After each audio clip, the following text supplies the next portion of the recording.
Hi, everybody. Welcome back to another episode of the Democratic Constitution podcast.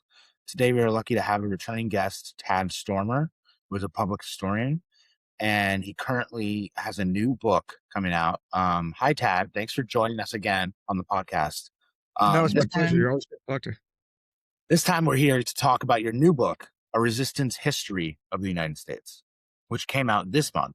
Having talked with you before, and we read some of your previous writings and watched several of your videos, we approached this book with two main questions in mind. First, how would you attempt to bridge the yawning gap between academic historians and the public that you described last time? And second, what would you say about the Constitution after finishing the book? We had several questions. And let's start with another one just to give you kind of a frame of these. We tried to put ourselves in the shoes of the average Democratic Socialist of America member, someone who's very politically active, reads more than the average American, has a healthy dose of skepticism towards the existing parties and institutions. These folks know the ugly parts of U.S. history. They also have read the motivation, inspiration, or whatever is needed to move from doom scrolling to actual action and change. Who is this book's intended audience? Is it a different audience than the one you spoke to through your blog and social media accounts, and your Substack? Am I right to think that you were just as interested in activating people as you were in imparting historical principles and learning habits? That's a lot of questions there, Luca. Let's see if I can remember them and deal with them in order. We're going to spend the next hour and a half talking about just those. The first one is sort of about, and actually they're all kind of related, I think. That we're talking about the gap between scholarship and audiences, and you guys do that all the time. So this is a gap that you guys try to go ahead and leap. And who is the intended audience, and what kind of is our goal, even as public historians, to try to engage those audience and engage them to what end? Whether that's just about knowledge and awareness, or whether there is a kind of an activist angle to it. I think that the first part of it is maybe the tougher one, because as we talked about before, the gap between what the academy interprets as the past and what the public understands about that past and its utility are dramatically different things. And we can see that in just the way, like right now for the 250th, the way that people understand the American Revolution, whether they understand the Revolution, the War for Independence, and the constitutional framing period, that the way that the Academy has moved for over the last 30 years to understand those events as distinct and as non-national, as global, and as Atlantic, is strikingly different from the nationalist lens that most Americans see it in, and because they're consuming it through all of these to strikingly different means, and the kind of apparatus that scholars use to engage each other and to contribute to the historiography and to add their sentence to the scholarly interpretation of those events and those people and those ideas don't lend themselves at all to engaging people, regular people, about them. And frankly, they don't have very little interest in doing that, because that's not their goal. That's not their job. I mean, their job is really to contribute that line to the shelf, to write the monograph, to write the peer-reviewed article, to make sure that it's registering in the literature of whatever their field or subfield is, whatever the dialogue that they are engaged with because of their particular lane. That's what they're there to do.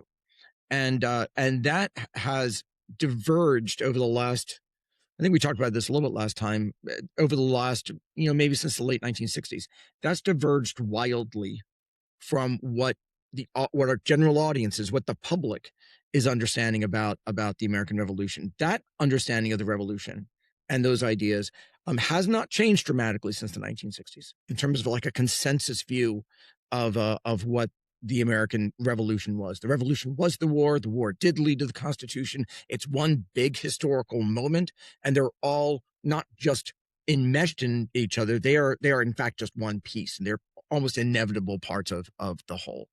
And so trying to understand, and it is within the entirely within the nationalist framework, and not just national. I use these words particularly within a nationalist framework, that they are there to explain and legitimate the version of the United States government that emerges from the constitutional settlement in 1789.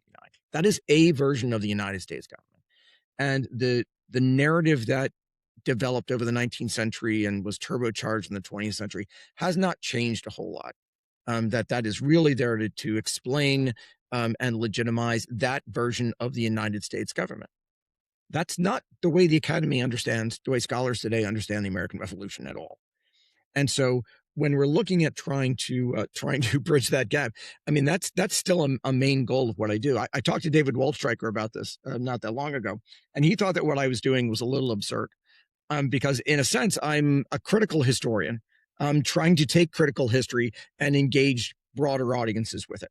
And that, in a sense, he was very insightful about that. I thought about that, and I was like, I think that's right.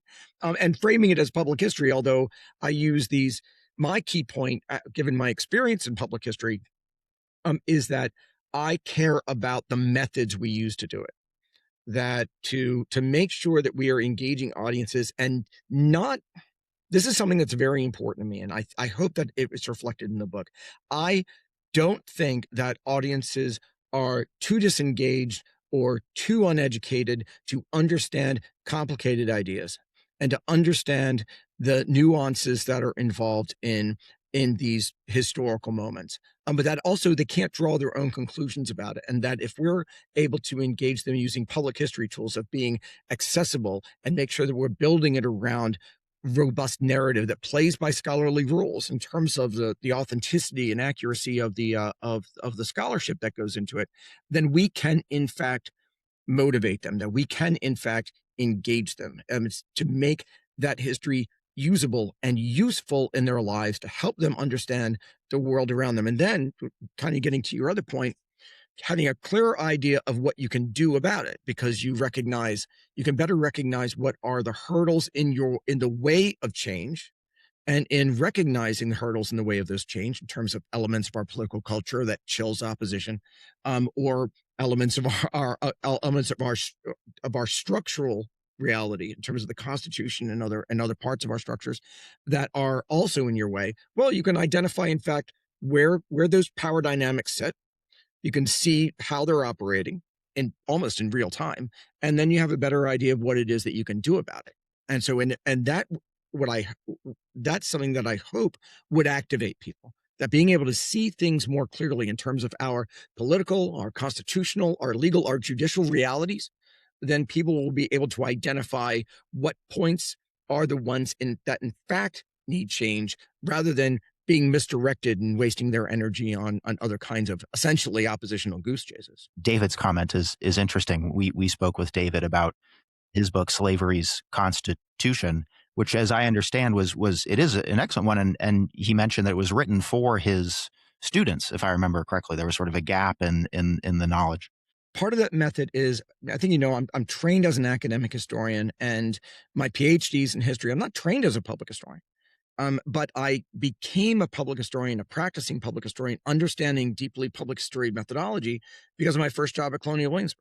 And so that it gets to your point, I had to find a way, in talking directly to 600,000 people coming down that street every year, to find a way to take the road to revolution and explain it to them one-on-one. I mean, literally. I mean, I worked for almost a year doing nothing but talking to people and listening to them, and talking to teenage kids that would come through, to talking to retired people that would come through, the broad demographic of people who then visited Colonial Williamsburg, to try to understand, okay, how do we in fact have a discussion about this so it's useful to them, not dumb it down, not flatten it, not oversimplify it because we're trying to make them feel good. How can you in fact have a productive conversation in which you're giving people enough of a background and enough of and you're making sure that your vocabulary and your storytelling is rich enough that you can meet them where they are and then bring them forward, rather than, okay, well, we just want you to have a good time, so we're going to flatten it, we're going to oversimplify it. No, people are hungry for they're very hungry for understanding how things differ from what it is that they think was going on.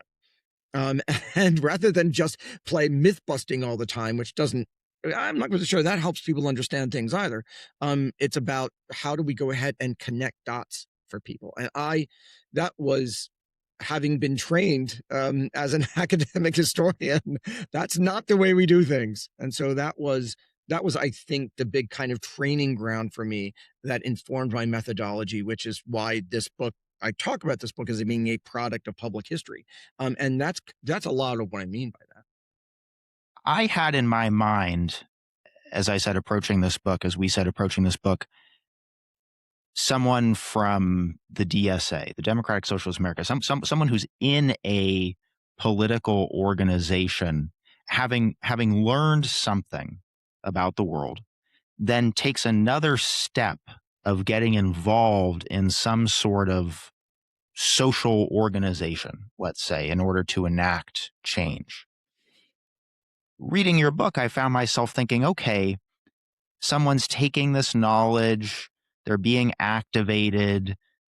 The next step, presumably, hopefully, I realized I had that hope, would be that they would then go out and find an organization or some sort of thing through which to take these ideas. What were you hoping your audience might do after having read your book, if you will?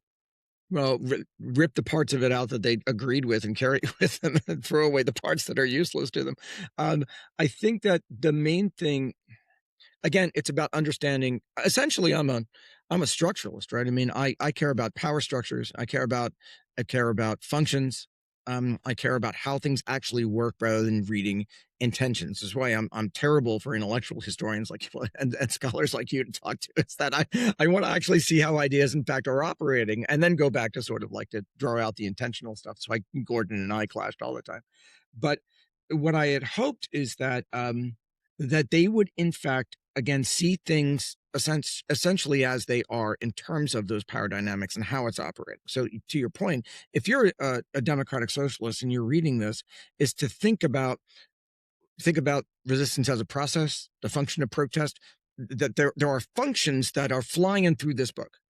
That you see operating in real moments by real people facing real challenges. These are not extraordinary people by any measure. What, given the challenges that they were facing, did they have to do mechanically almost to connect with their neighbor, to connect with the person down the street, to work locally, and then to what is required to operate at scale, and then what is required to operate at scale against an abusive authority that is counteracting against you? Do you have to go underground? What are the mechanics of that? So you can in fact think about that, not necessarily in real time. You can think about it sort of in a real moment and what that applies to you in a very retail way. And so that's what I would think. I think that one of the things when we are talking about, we're talking about DSA folks and we're thinking about history, we can get, and it's not exclusive to DSA folks, but it's a lot of it's wrapped into what we're talking about with the American Revolution and the founding, is that we can get so wrapped up in ideology that we miss mechanics. Now the ideology can be there, but you've got to recognize the mechanics first, and then apply the ideology after that. And I think that by looking at where things are, you can separate the discussion about what are the causes of those things, what are the socioeconomic forces that are driving it, and what are the underlying root causes of that. But I think that's a different conversation, and that's one that can sidetrack you if you don't first understand what the power structures are and how it's going. So if you want to think mechanically and practically about how you build an opposition moment and how that moment it connects to an organization. So to your point before, when you start looking at what isn't there, if you think about, here is how protest should function. Here's what a protest should do. If you want to, in fact, organize an effective opposition, you have to articulate grievance. The articulation of that grievance cannot just be to make sure that the abusive authority hears what you're bitching about, but that other people can see your grievance too. They can hear it. They can see whether they're aligned with you. And that's how you build sort of an on the ground moment.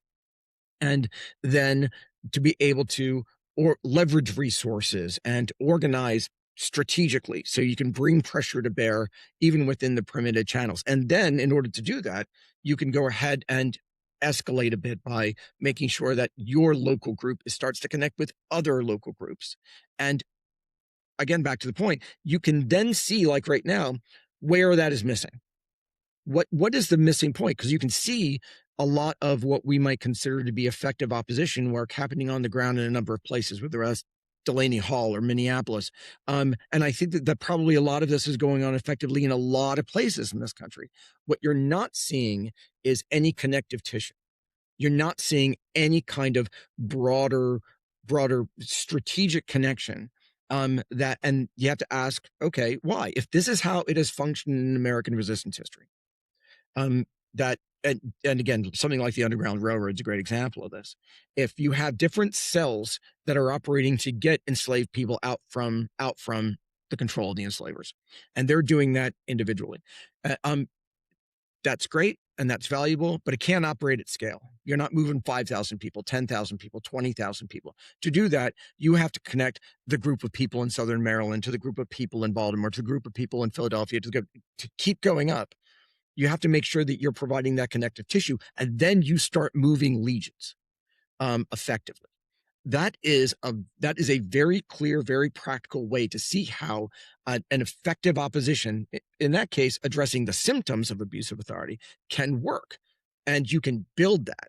And you have to sort of ask yourself, for moments like this one, okay, what is absent here in that? What kind of leadership, what kind of coordination, what is falling down in the resistance process that's keeping it from evolving, in my language, from maturing into an effective resistance process. And that's what I hope people get out of it, is that they can understand how it works functionally, and therefore they can see what's missing right now in how those functions operate. Good thing about the coherence of being a democratic socialist is that it provides two important components of effective resistance. One is you've got a clear idea of why you're resisting against something, why something feels wrong to you, why you think something is wrong when it comes to abusive authority. But the key part of that, that's a big strength, is that you also know what the other side of change should look like. There is sort of a basis of a kind of vision about what an America that has those kind of structural changes could look like, and what those structural changes should be. And I think that is a key element of any kind of resistance, is not just understanding what you're fighting against, but what you're fighting for, what you want to achieve, because that's the kind of thing that I recognize through resistance history that sustains you through the setbacks. It's like this is a drag, guys, and it's a drag. When people don't really understand how to go ahead and push back against abusive authority, or they don't see it happen, it in it of itself can act as a chilling effect, because it pacifies people and makes people tired.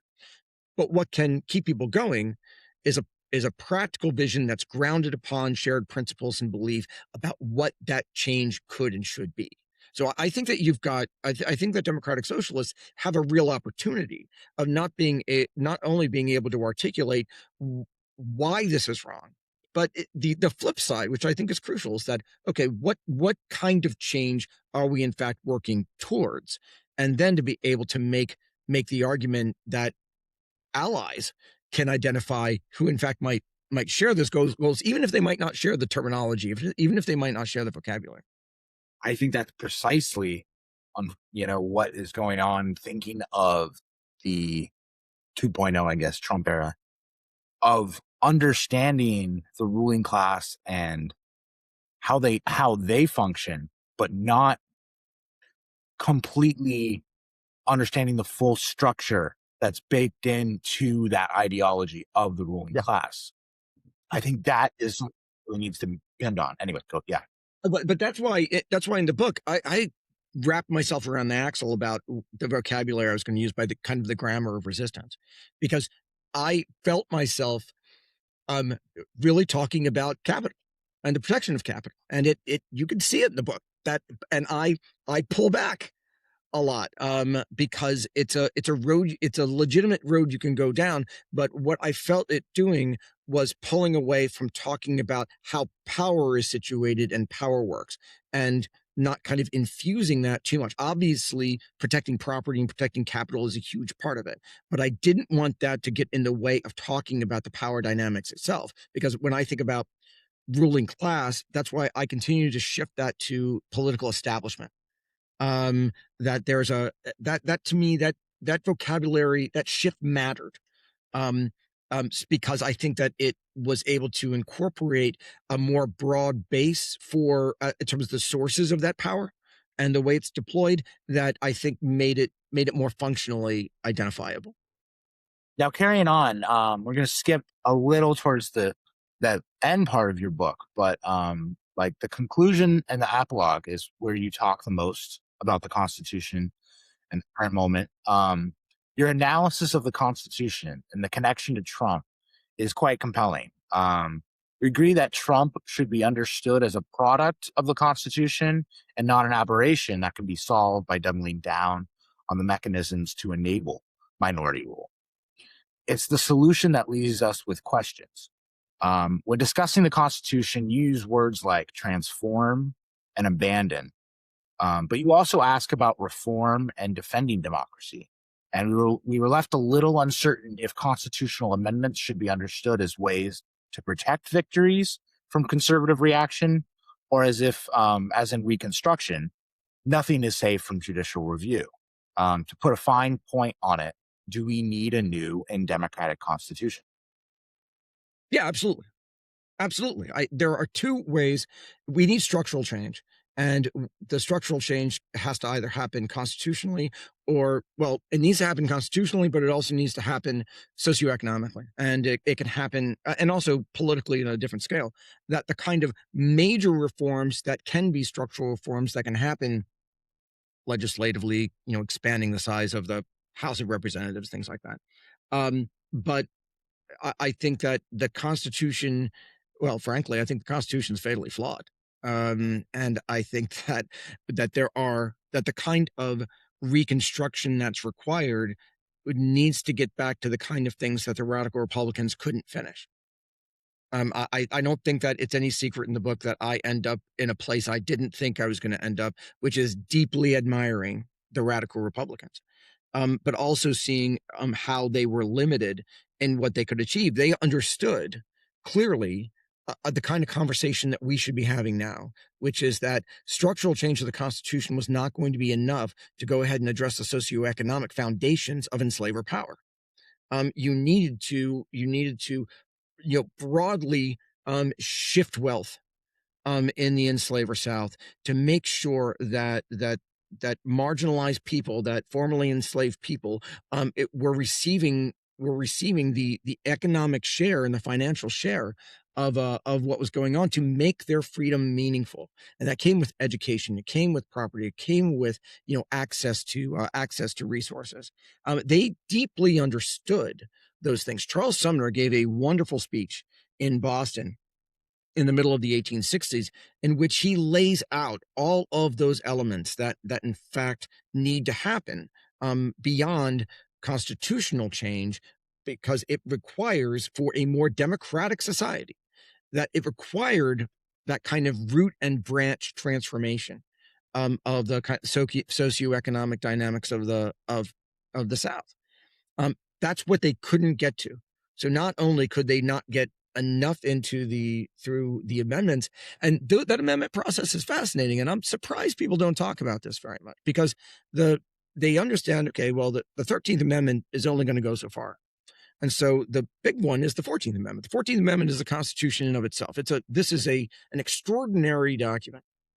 But even that, because of how they have to, what the language they need to get that passed, that requires the 15th Amendment. It shouldn't have required the 15th Amendment.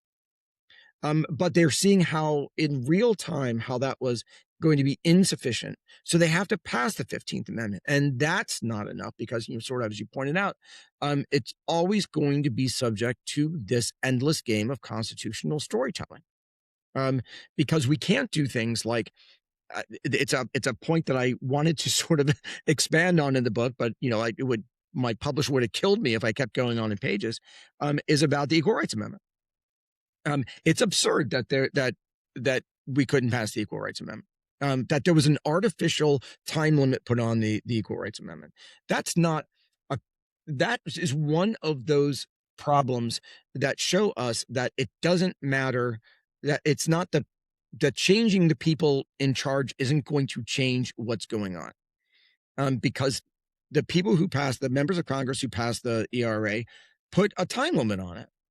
Now, I know that there were a lot of 20th century amendments that had a time limit put on it, but it's still an artificial time limit. Why do that? The last constitutional amendment was passed was a package of the Bill of Rights. They didn't put a time limit on that one. But the Equal Rights Amendment gets a time limit put on it. What I'm saying is that shows you that broad structural root and branch change needs to happen in order for us to have a government that is in fact responsive to the principles and priorities of the people. This one, it's impossible for that to happen. And so, so to answer your question, hell yeah, you need a new constitution. Hell yeah, I think that we could do better. After the Louisiana v. Calais decision, which happened in between our two interviews, there was, I dare say, an uptick in discussion around Reconstruction, exactly what was completed, not enough to really draw out the radical implications. I dare say no one's putting out the analysis you are. That's not a mainstream analysis. But you had, a few mainstream Democrats talking about the spirit of the Confederacy haunting the South, little tantalizing tidbits here and there. Could you talk a little bit about that? If there's been a little bit of something in the air around Reconstruction these days? The idea that, and part of the discussion was that what Calais is doing is rolling back Reconstruction, right? Is rolling back voting rights, is rolling back, obviously erasing the 20th century, and really even setting up the kind of theory that they're going to use to gut birthright citizenship, and to sort of see that it is about kind of what you need to do to finally beat the Confederacy. And my criticism of that approach is that it's not about beating the Confederacy. It's about beating what remains of the founders. It is assuming, and this is part of the historiography, and you know this historiography as well as I do, that historians of the 19th century, whether it's Heather Cox Richardson or David Herbert Donald or anybody who sort of comes out of that school at Harvard and sort of its adjuncts, they interpret American history and the American founding almost entirely through Lincoln's rhetoric. They buy Lincoln's rhetoric entirely.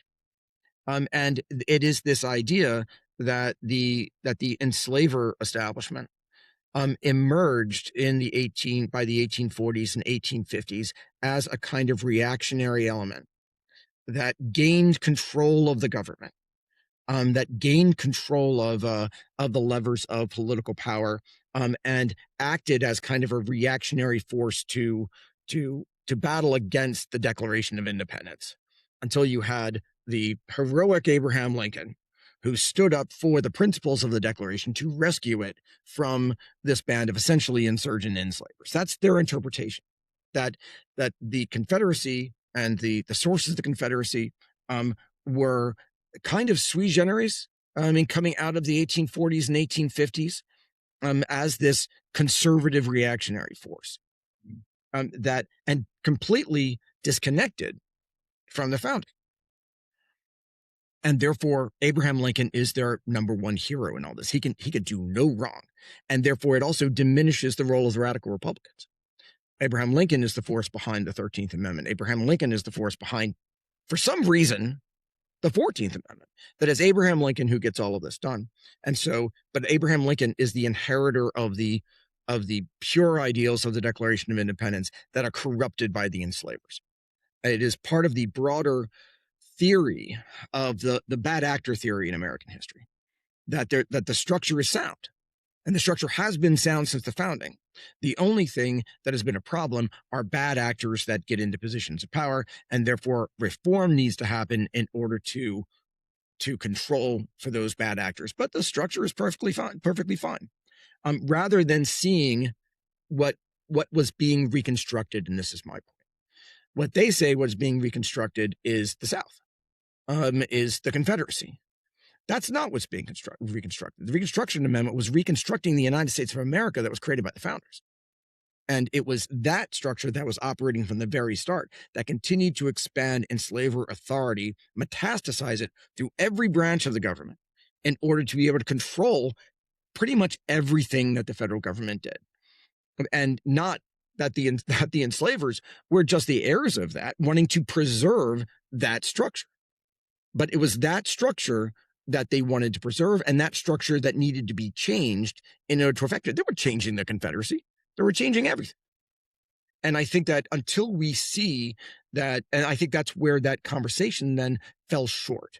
Because if you see it that it's just the Confederacy as bad actors, and it was just those bad guys in the South that somehow needed to be changed, that their structure needed to be changed, so we needed, because everything else was perfectly fine. Then we're not seeing, in fact, how that why and how that power continued to operate. Why did the courts so quickly gut the 14th Amendments and the civil rights cases and the slaughterhouse cases? Why did that happen? How did that happen through the circuit courts? How did that happen through the Supreme Court? How did that happen very quickly through the Democratic controlled Congresses that emerged after the rebel states were allowed back in after 1866, 1868? That's not because they didn't punish the South enough, which I think is a flat discussion to have. It's because they didn't reform the founders' republic enough, and it's the legacy of that and all of those power dynamics that continued to inform the enslaver authority. Yeah, you can outlaw slavery, but you can't outlaw the enslaver's mindset. You can't outlaw what the way that enslavers were able to go ahead and function through that and after that. One of the cool things that I learned was what the radical Republicans did about the federal judiciary. And this was very interesting after Cali sort of really thinking about this. That and this is a conversation that very few people were having, but one of the things that they recognized was that, again, those constitutional amendments were not going to be enough because of the way the judiciary was working. That because there had been a tradition of nominating each circuit, the way it was organized at the time, got to nominate their Supreme Court justice. So every sort of Supreme Court justice came from one of the circuits, and that was a tradition. And most of those circuits were controlled by enslaver states. Five of the 9. So you had a perpetual majority on the court coming from those enslaver states. And then you also had the problem of jurisdiction with the Supreme Court. And so what the radical Republicans saw was, well, the kind of enslaver majority on the court we had to do something about that, because Andrew Johnson was going to be able to manipulate that court to make sure that any kind of changes that, in a very Trump-like way, Johnson is probably the best comparison that we have with Trump, I think. But that Johnson was going to be able to manipulate the court to go ahead and make sure that any kind of pro-democratic reforms that the radical Republicans got through weren't able to be accomplished. So the radical Republicans saw that. So what did they do? They passed legislation to decrease the size of the court so that no matter what happened, Andrew Johnson would not get any more appointments. So they shrank the size of the court. And then they found that because of the way that that jurisdiction was working, that legal challenges to Reconstruction laws were being challenged successfully in Southern circuits and reaching the Supreme Court. So there's one case that gets to the Supreme Court that would have gutted one of the major Reconstruction acts. And so after it has been argued in the court, while it's being decided, they strip the jurisdiction from the court. While it's being decided, they pass it. And Salmon Chase, the Chief Justice at the time, recognizes that the court, again, while the case is being decided after it has been argued, rules actually, we no longer have jurisdiction to issue a ruling of this court. It stands. We can't do this. And then they reconstructed all of the circuits to make sure that formerly enslaver states, still with the enslaver mindset, still with people who control those local politics, that the circuits absolutely changed and they create an at-large one. They do all of those things, none of which required a constitutional amendment, all of which they did in the span of about 2 years in order to push what was going on with the court to accomplish those ends. And then Grant gets elected and they expand the court again. So that's the kind of thing the kind of conversation I thought would be useful to have. That, okay, well, here is what was left of essentially the founders in slavery republic. So it's not just David's book, but George Van Cleve's got a really good book about it. And to be able to understand how that's working, what they weren't going to be able to do enough, even if they changed the Constitution with constitutional amendments, how they would have to go beyond that to create structural change with the way the judiciary functioned. And so when we have moments like Calais that enable us to go ahead and revisit moments from American history, particularly American resistance history, that can help us understand the dynamic, what we're stuck in is a kind of nationalist framework that keep us from, in fact, seeing how things were functioning. We focus on reconstructing the Confederacy. You're not recognizing the problem. I think that's an important point to make. The discussion can treat the Confederacy, or as I heard it put in one spot, the lineage of the Confederacy, as sort of a ghost in the machine, if you will. The aberration that, infected the country. It's interesting. I don't That's the interpretation. That is the interpretation, Luke. That's it. And that's what, but it is the interpretation of a school of historians of the 19th century and the Civil War. That's how they're trained, because they don't start from the beginning and then move forward. They start in the middle of the 19th century and they interpret it through the lens of what people are saying in the 19th century, almost entirely through Lincoln's rhetoric. And even if you're talking about somebody as wonderful as Eric Foner, and I think he's fantastic, then it's through the language of the Republican Party talking about itself in the 1850s.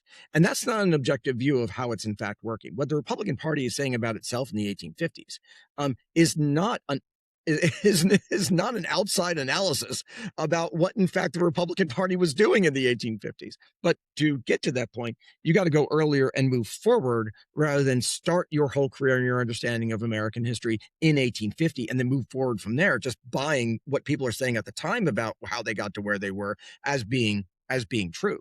Once you start doing that, Abraham Lincoln becomes a completely different person. I'll bring us back onto the constitutional change track. There are obviously structural obstacles to imagining constitutional change. Folks increasingly are talking about the 2/3, 3/4 rule that is involved in Article 5. You also have the fact that state legislatures are gerrymandered to all get out. That makes things especially difficult. And, if anything did come out of Article 5, the result would not be democratic. You would not have something that could be called the result of one person, one equal vote, let's say. You don't talk as much about the structural issues or the structural blocks to constitutional change in this book, I notice. Instead, you focus on political culture as an obstacle to change. And because I think that's Article 5 is a problem, but I think the bigger one is the political culture. Yeah. Absolutely. And this is what I want to get at. You write that for more than a century, every resistance movement has achieved gains within containment and watched those gains eroded or get reversed. The only mechanism that ever produced permanent structural change, a constitutional amendment, has become impossible. Not difficult, impossible. And why, you write, because the political culture will not allow it. So I want to explore, what are the implications of looking at political culture and focusing on that instead of or in addition to structure? Well, the problem with American political culture is that we are conditioned to accept reform in the place of change, and even limited form in the replace of change, and be happy. And we're supposed to be happy with that, because the outcome is somehow legitimate because of the channels that have been established, that you go through a legislature and you get stuff passed and it's not exactly what it is that you want, but it's more than you thought you would get. You're going to be happy with that. If you go through a court system and you get and you're able to get favorable decisions, and those favorable decisions are able to hold for a little bit, but then get rolled back, you're supposed to be happy with that and just try again. I mean, it goes through this again, this silly game of constitutional storytelling. Our political culture says that's okay. That's how it should work.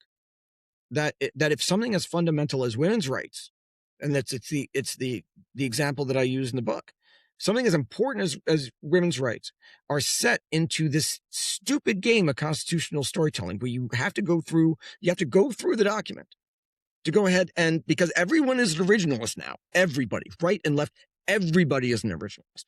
So you go through this game of storytelling in which you have to go ahead and take this rhetorical crowbar to fit modern values into a document that isn't capable of addressing it. And so therefore you're massaging it into these same couple of words, having them mean different things at different times, but saying at every time that is what the founders meant, or the framers, if you're talking about the 13th, 14th, 15th Amendments. Then that is always going to be subject to just kind of temporary reform around the edges, and that's why you get something like Dobbs. That's the greatest example. But when you think about the impossibility of structural change, look at what the amendments that have passed that have been structural amendments. What are the moments they are a product of, and how many of them are in fact the product of Article 5?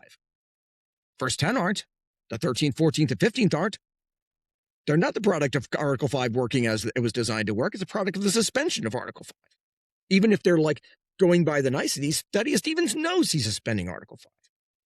And so when you look at the number of constitutional amendments that have been passed that in fact are structural, that don't come with some form of body count, some form of actual stress and disruption in the system, then you can see that structural change is virtually impossible absent a major disruption.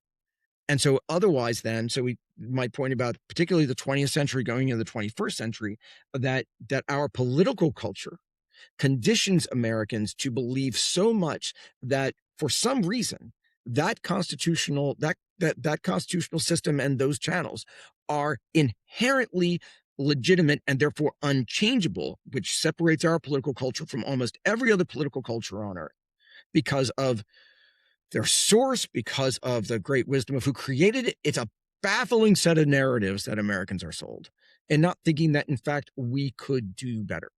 We can see what other countries do in order to in fact protect rights and protect values in a meaningful way. Our political culture tells us that it is un-American to have that conversation because it is un-American to challenge the institutions as they're currently situated.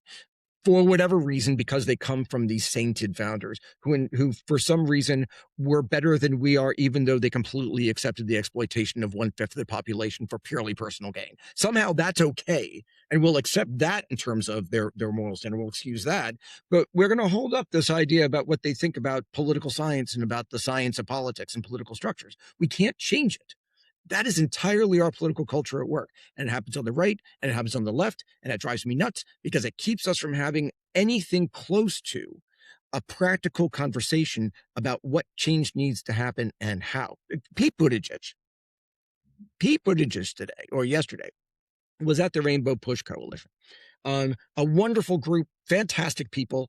And he's launching into this litany of the structural change that he thinks should happen.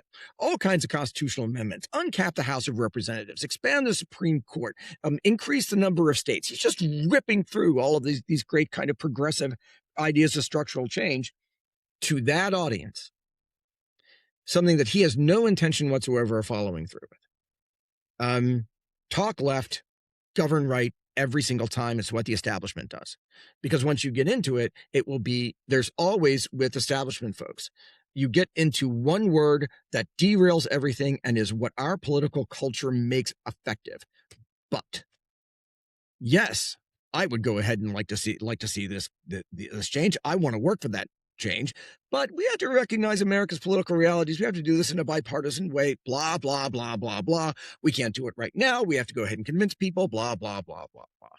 That's our political culture at work, because then you start getting into what James Madison would have thought. And it always today. And this is something, I'm sorry to rant on this, but this is something that is a product of the last, it's recent, 15 years maybe, in which I wrote about this, but I haven't done anything with it. I really should. This idea of understanding the Constitution through any other lens than originalism. Everyone's an originalist now, right and left. You even see it in Justice Jackson, right? That she actually believes, at least in her confirmation hearings, believes in an unchanging Constitution. That what the founders meant it to say is what it means. It wasn't that long ago, maybe 30 years, in which we had justices who believed in a living Constitution.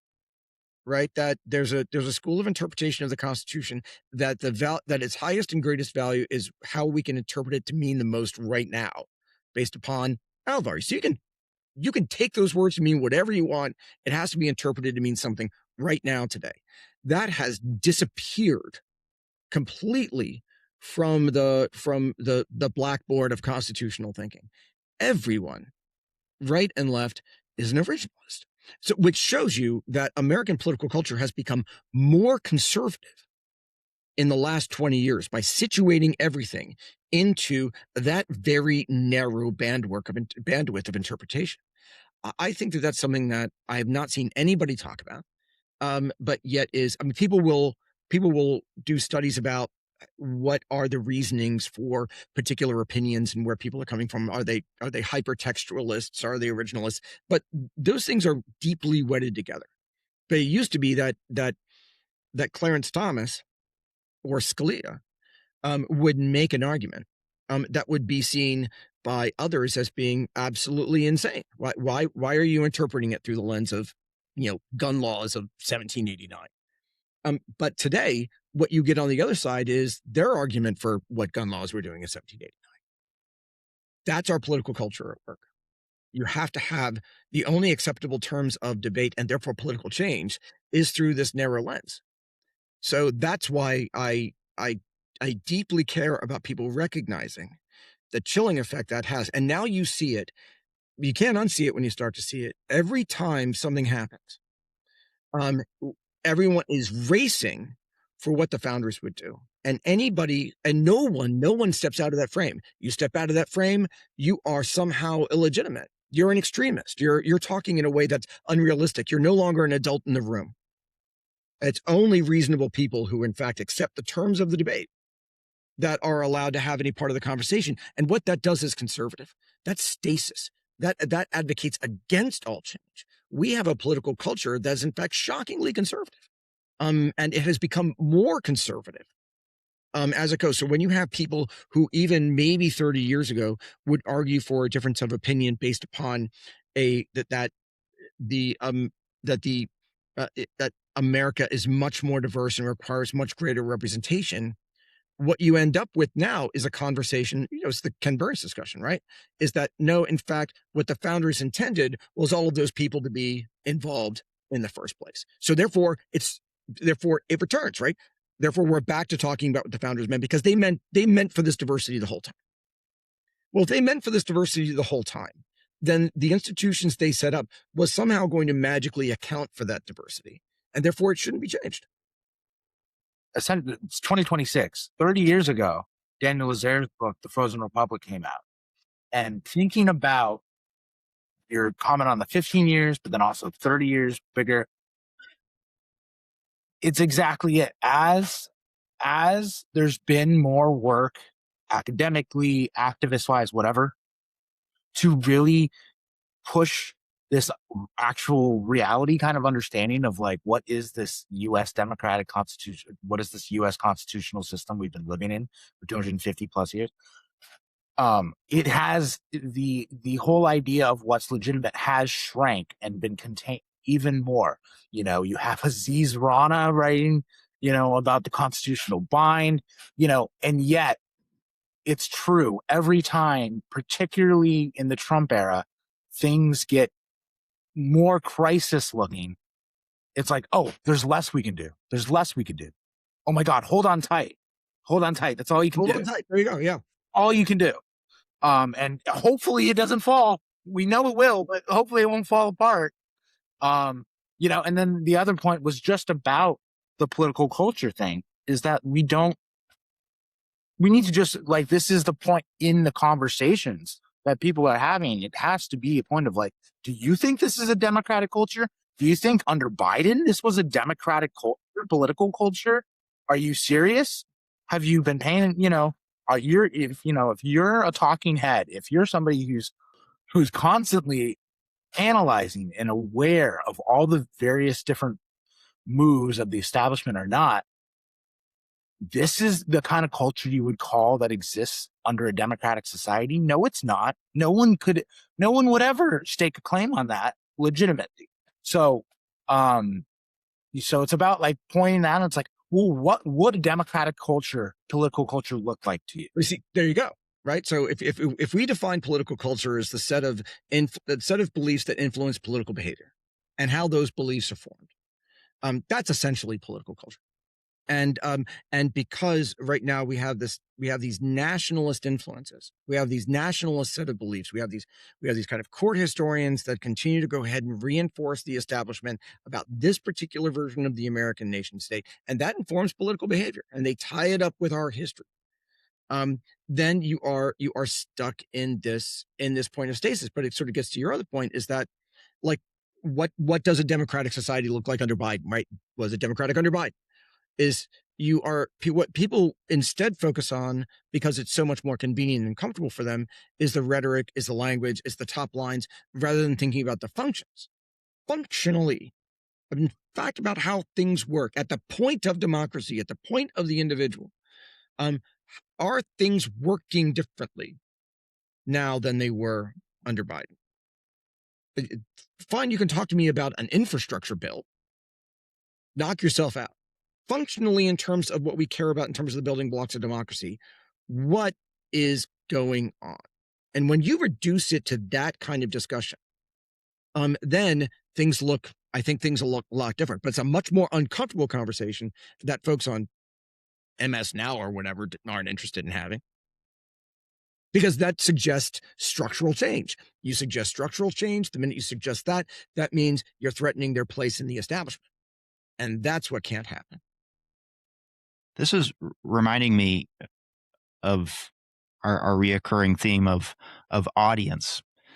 You write, the perspective that you just shared with us, that a critique of the Constitution is, and here I'm quoting you, impossible to articulate because both dominant political traditions treat the founders' framework as sacred, suggesting that the Constitution itself is the problem, that the founders' design enables authoritarianism, that structural transformation requires breaking with founding mythology. All of this remains outside legitimate discourse. And you conclude the person who says such things gets dismissed as extreme, unrealistic, and un-American. And I couldn't get this hypothetical average DSA reader out of my head as I was going through your book. They suffer, I think, include myself because I'm a DSA member, we suffer less from constitutional reverence than what I'd call sort of constitutional indifference in a way. The belief that, sure, the Constitution is atrocious, but there are more important things to talk about and agitate around. The conversation is happening, at least it seems to me. A recent example might be Jill Lepore's winning a Pulitzer Prize for her work on constitutional change. There are critiques of that book, and I have them, but I have to think that the fact that that book gets some attention, even if its conclusion is quite ambiguous, is at least some sort of further indication that there's something in the water, if you will. I saw it as, I think I wrote it was another signpost, if you will, pointing towards something. So You're much less cynical than I am, Luke. I appreciate, from a Democratic Socialist, I appreciate that you're less cynical than I am, particularly about Jill's book. But I want to talk real quick about your point about about being constitutionally indifferent, because I think that that's a term that is doing work, and I appreciate that term. And I think we can linger with that term for a minute, because I think that it is also a bit insulating, because I think what it requires is a clear-eyed view of, are you putting a limit on the amount of change that you can affect? Given the fact that, kind of, whether you're doing it locally, that how is it needing to have the conversation about, you can be indifferent to a point, because is that indifference creating a ceiling to the kind of change that you can engage in, and just then therefore you're accepting that change has limits, and so it's bounded essentially by what is unaffected, or at least not acted against by this exclusionary constitutional structure. in the last few pages of your book, you write that liberal nationalism is too dominant. The patriot myth is too deeply embedded. This idea that moving beyond permanent channels is seen as too extreme, that's very prominent. And then you use this phrase, and I think you use it more than once, that containment is complete. And, I read those pages and I thought, man, this feels a little strange. This doesn't sound like the Tad of the videos that I've seen, or the Substack posts that I've read, or the Tad of, at least tens of thousands of YouTube followers who's going on speaking tours to talk about this book, and the book seems to be well received. Maybe we can talk about that as well, how the work has been received. Does that lend itself to this idea that containment is complete? And so I was hoping that you could unpack that a little bit. I mean, it's about stakes. Yeah, I think it does.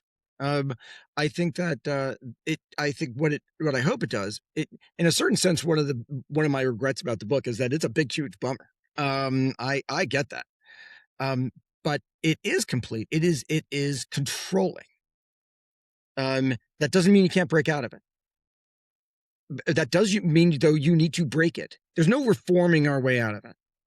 You have to break that political culture. You have to break that insistence that these guys matter before you can start to accept that change is possible and that structural change is achievable, not just possible, but achievable.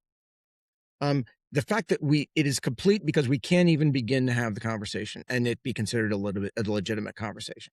You can't go into any place in the country, and without running into somebody in 15 minutes that will go ahead and label you an extremist for saying any of those things. That's what I mean by it is complete. It is suffocating, Luke. It is killing our ability to understand the capacity for change, because we are stuck in this containment bubble. And so what I hope for, by using that language and being clear and meaning it, is that you in fact have to battle against it every chance you get. Every time somebody says that George Washington matters, that's a battle right there. Say why. Why does George Washington matter? He didn't have any role in the American Revolution in changing the hearts and minds of Americans in terms of their relationship to the British government. He's a product of the war. And he's a product of the consolidation of federal authority in the first Constitution and the presidency. That's not about the American Revolution. That's about American power operating as it evolved, coming out of that process, which means you are situating your entire understanding of what America is already in that moment, because you're saying that guy matters. Every time you break that down and say he actually doesn't matter, why are you telling me why do I care at all what he said? Because that has nothing to do with the ideas about the rights and liberties of individuals that we should be having the conversation about. That's what I mean by the containment's complete. You can't get to a point unless you even talk about people on the left who are still, well, George Washington did bad things, but is the problem that you always get into these conversations. But he did great things, but he gave up power after 2 terms, but he did this, that, and the other thing. You can't get to the conversation. It's complete. That's what I mean by that. Well, And by the way, try having that conversation about Abraham Lincoln. A man who had no interest whatsoever, had no inclination whatsoever to end slavery for anybody. Didn't even have the conversation. And so therefore, it has not just a chilling effect on change, it has a complete suppression of meaningful conversations about change, because you are put onto the fringe, onto the extreme end immediately. And then he responsive too of the language of the Declaration of Independence with the Gettysburg address. And then that completely changes from then on everybody's ideology of what Abraham Lincoln is thinking, which is not it. There you go. There you go, Lucas. There you go. That's what I mean by it's complete. That is where we are. So even if you run into people who are even among liberal nationalists who might concede the point, they're not willing to go ahead and pursue the mechanism. Where would you imagine then sources of change, if that's the right way to put it, can consolidate? Where would people who want to break out meet? Because dispersed individuals can't break out. And I do appreciate your point of saying, well, something might be complete, but you can still break out of it. Do people meet around a book? Do people meet around a newspaper? Do they meet within an organization? How do people consolidate? How do they unify around a program for change, around an ideological understanding? Curious of your thoughts on that. I don't know if I'm that kind of doctor. But I can give it a shot. And this is drawing as much from my political background as anything else. It goes back, in fact, to what we started off talking about. You have people who have a common sense that there is a problem and can identify where that problem is working. Is it working economically because their egg prices are too high, whatever. But they actually see what the sources of that problem might be. But where people get organized is that where they can coalesce, is when that sense becomes activated because it's connected to a vision. It's given meaning, it's given a base, it's given a kind of coherence, and therefore a way to kind of pursue change within it. It's given meaning. It's the reason why in the book I talk about the importance of people like Thoreau. Resistance to Civil Government is a great piece of work. He is in fact working through all the things that we're talking about right now as a problem, because he is in that moment trying to figure out what's going on and what to do about it. Who are the problems? What do they represent? Functionally, what does an individual stop doing? Well, the individual stops being part of the heel that's on the throat of the oppressed. I mean, what does the individual do? And then what kind of is the next stage of that? But I don't think that you can really move on to connecting people in a way that gets them to move in a direction unless you are able to kind of articulate a vision of change that doesn't just include what to do, but it includes why you should do it. I think people need to believe in that, in a way that makes real sense to them. And I think that's what we've seen happen. I think that's what we've seen happen in the past, to the extent that it has worked, and it has worked in the past. It's just been effectively rolled back in many ways, but not entirely. So that's what I think needs to happen. But that means that somebody has to actually be, and it's the other part of our conversation, somebody has to be doing that work, providing the connections. Otherwise, it can be me and four of my buddies sitting at a bar every Wednesday night. But this is actually how the Patriot Resistance, the American Revolution started, which is actually a nice story. It's five guys at a pub, but they've got to connect to the five guys in the next pub, and they got to connect with the five guys that are around the corner at the newspaper, and start getting things out to actually connect with people. So one of the connective points that I think is valuable is digital media, because people don't need to be isolated in that way. But it's also more difficult to point people to direct action through that, because people are atomized to digital media. And that's why one of the conversations that I have, maybe more often than anything else, is the, well, what can I do? I'm sitting here in Tulsa, Oklahoma, and I'm on this, I'm just blue in a red area. Even if blue counts. And what can I do? I can't go out. Well, that's a tough conversation to have. Is digital activism enough? Right? When in the end, all of this happens at the point of people talking to each other face to face. That's the point where change really happens, because it's all about trust. It's all about building solidarity, building community. It's got to start there. It can't start from the digital middle out. It certainly can't start from the top down. It is inherently personal. That's why when I talk about it, and I think that I talk about it a bit in the book, I'd like to talk about it more, but it is inherently personal. It starts in the mirror, and then it starts in your house, and it starts next door. And I can't stress that enough.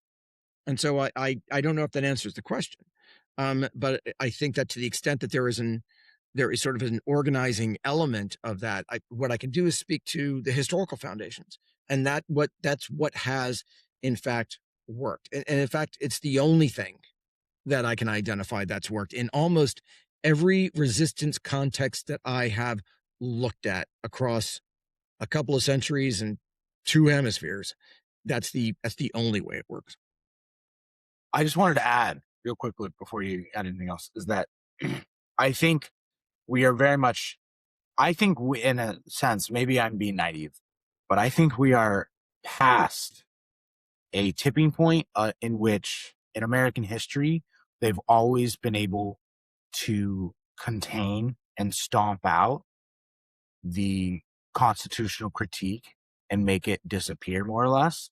I have a feeling we may be past that tipping point where you can't make that disappear anymore. It's still going to take God knows how long, but I think we are past that point. And so we are very much in the point of making it very clear the point is spreading the good word of democracy.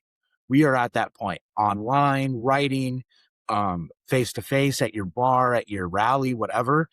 The number one priority is spreading that good word of what democracy in America could look like. Yeah. So I think that's true. I think that's true. And I think that people are hungry for that conversation, and not just the rhetoric of, well, we already have a democracy. No, we don't. And to get people to think in a very retail way, what does democracy mean to you? Is it representative democracy? You have the sheriff stuff. No, think about it right now. What do you think democracy should mean to you? And to be able to have that conversation on exactly the terms you're talking about, Lucas. I couldn't agree more. How would you describe the conversations that you've been having so far around your book? You've been having lots of conversations, talking with people, not so much reception, but, your book is about taking ideas to the public, or communicating ideas with the public, having conversations with people. And I have to imagine that you've found yourself probably within the last few months having many, many, many conversations with people about these themes. Yeah, the main thing that stands out about it has been that people want to know what then to do about it. Right? That it is, the conversation is about, okay, well, now what's next? That's the conversation. What's next? Now it is kind of it's a process of deconstruction a bit. That when I talk to people who go through the book, it is, okay, hold on. I kind of had these ideas about what was going on. Now I think differently. Now I have a different idea of what the founding wasn't about, and not just about that, but how America is structured, and how that first republic structure is continuing to operate today. And they've got so the big question is a little bit about it. It's interesting. I'm not having as many conversations about kind of what I think are some of the cool stories about about the book. It's all functional, right? It's all practical. Said, okay, now I see it. What do I do about it? That's the main conversation I have. What is the plan? I get that a lot. Where do I go? Right? What is the next step? So I've got this toolkit. I'm going to rip it out. I'm looking at people around me. I'm actually, okay, that's a false prophet. That's, I see this happening. I see that these are kind of the building blocks of these resistance principles. I get that. Okay. How do I make this? I get it. How do I make it work? That's the conversation. That's what I get more than anything else. I like asking that question to people who have written books, gone on tours, or professors who are having conversations with their class, because I feel like it helps me learn a little bit more about the wide world out there through other people. Yeah.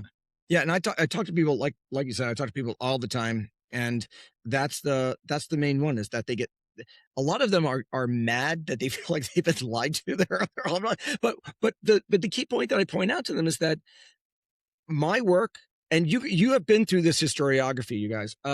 There's nothing in my stuff that you're not going to find in David, right? I am not operating outside of my Atlantic School training. I mean, this is the Atlantic School historiography. I am within sort of a level of academic scholarship. I'm just presenting it in a different way. And so that's kind of what's interesting about it, is that it is about, sort of going back to the very first question, this is where the scholarship is for the American Revolution in many ways.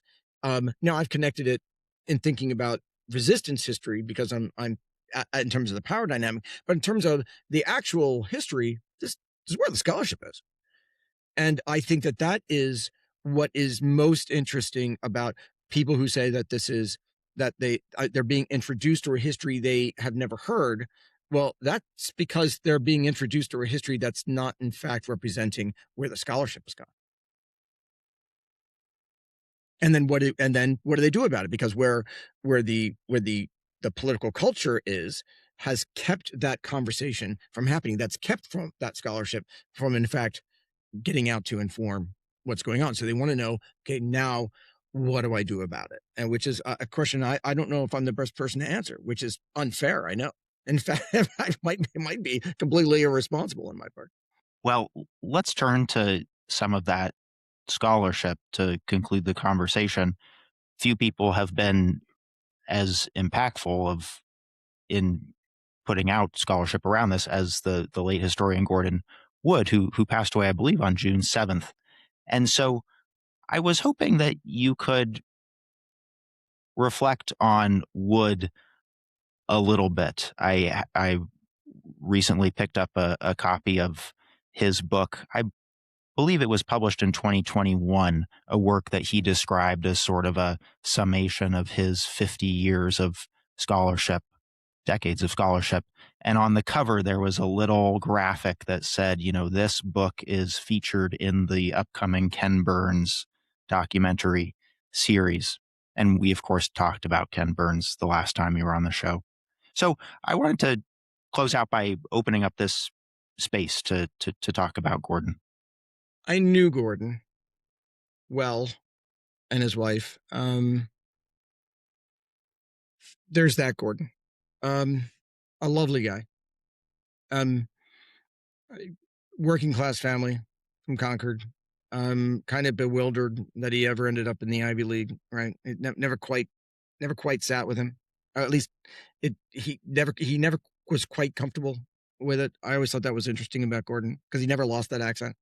And he was always a little bit conscious of it. He was always kind of rumpled, especially in his decades long fights with Bern Balin, who's much different. It is what is interesting about Gordon, and the kind of his impact. His impact can't be denied.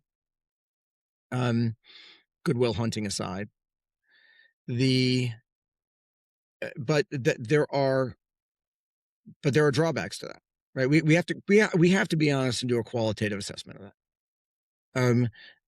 Gordon has been able to increasingly over the course of his career. I mean, you start with what I think is a fairly good piece. I mean, the Rhetoric and Reality in the American Revolution, the first piece that really put him in the middle of things. I mean, there's Creation, of course, but Rhetoric and Reality is kind of what situated him in the academy. And that was an interesting framing about the neo-Whigs and about the progressives, and about where is that language of right sitting, what do patriots in fact represent. That was an interesting way to look at it. But his position that ideas have lives of their own, and that it's ideas that are the primary moving force of history, and that the founders and the patriots were uniquely situated, uniquely capable men who articulated these particular ideas that are old and new at the same time, that then are able to somehow deploy them into activating huge groups of people to in fact move and create the change. That was, he was always very talented in being able to kind of, explain that in a way that that kind of ended up missing the point. And I think that when we talk about Gordon, we're going to be talking about that as being the organizing principle of American history, and that has worked on both the right and the left, especially as Gordon himself got more and more conservative and more to the right. And this is something that is not popping up in any of the discussions. Gordon, by the end, was a strong Trump supporter. Gordon was as far right as any historian I have ever seen. And that's the last time I talked to him was 6 months ago. No one is mentioning that. I mean, they're saying, okay, well, he didn't quite embrace the right. Are you, because he didn't get in bed with Newt Gingrich? He was all in for Donald Trump. Donald Trump now all in for. And he called me and again, Gordon and I were always friendly with each other. We were at a weekend long conference that he and I sat next to each other the whole time, talking about the first state constitutions and what they mean in terms of the founding of America, and about how they're navigating and negotiating, rights, language, and liberties. And he asked me when I became a member of the woke mob. His words, by the way.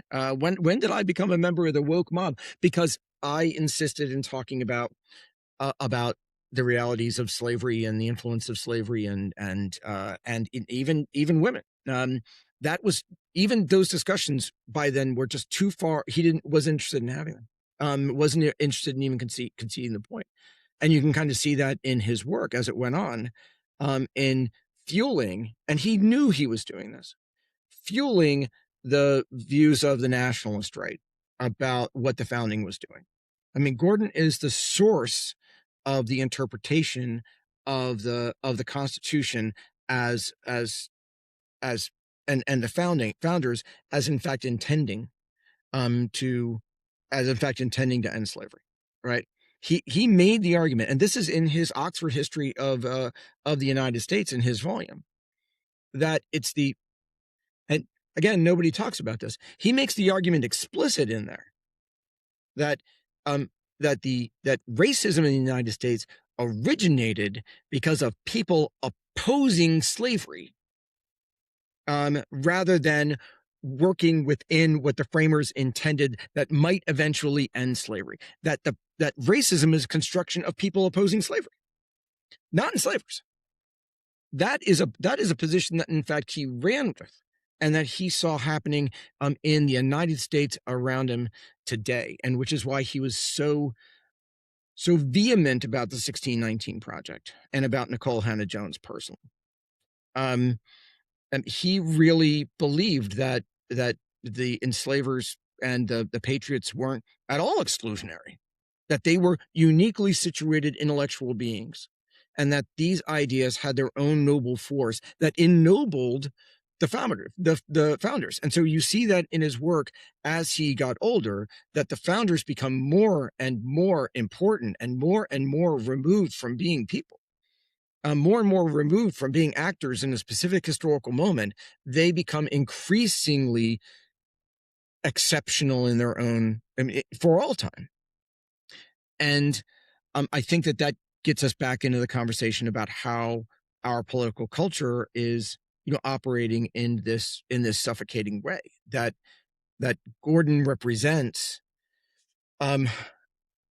Gordon represents again, on the right and the left as being this definer of what a historian should be, as if his politics didn't start informing everything that he did over the last 30 years increasingly, without recognizing that that's the case, and about how that in fact informs a political culture that increasingly deifies the founders.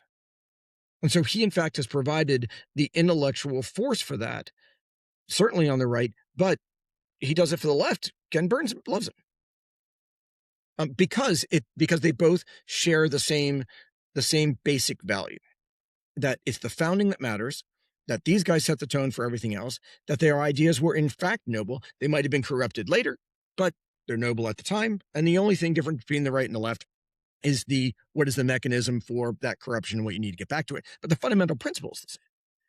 And he is and now with his stupid death, he was at a Shaw's in East Providence, at a grocery store, and some guy hit him. That we can't,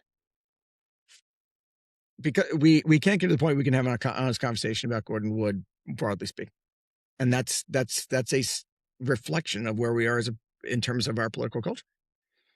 And it read, even the most critical review by somebody who in fact knows what they're talking about is David Waldstreicher's in the New Republic, and he's got this great line in there that is pure David. I mean, you read David's stuff, you talked to him. He makes this wonderful point, that Gordon got to the point where he believed that the founders were the most brilliant men ever on the planet, and that he himself was only slightly less intelligent than they were, but more intelligent than anyone else, because he could uniquely identify their influences, their desires, their intentions, their motivations, and therefore their meaning for the rest of us. That is in fact that characterization of Gordon, of David's, that's exactly where Gordon was. And that is not a useful place to be for us to understand what's going on in a historical moment. That involves people doing all kinds of things for all kinds of reasons. Gordon was not interested in having that conversation, that there were different influences. Those ideas have to control, but then these ideas get elevated into an almost metaphysical standing. And he believed himself to be a uniquely situated interpreter of everything that was going on in the founders' minds. He is the exact opposite of me in terms of being an historian. I'm a functionalist. I do care about intentions, but I want to see how things work actively and actually, and then trace how that's related to the rhetoric. For him, it's all about intentions, and it's the intentions that matter and what the intentions produce. Even if you don't, in fact, have to show your work to see how this, in fact, made people move. And that's what, it's one of the big problems with radicalism, right? But anyway, that is my less coherent view of Gordon, because it's tapped into what I knew of Gordon personally, and what I knew of Gordon, as a historian. It's deeply problematic, but what Gordon absolutely represents, and I don't think anybody can disagree with this, is how he reveals how deeply connected to this nationalist interpretation of the founding on both the right and the left. So he can be useful as a conversation to, in fact, break that down. Where you land on Gordon Wood is a good idea of where you land on those questions.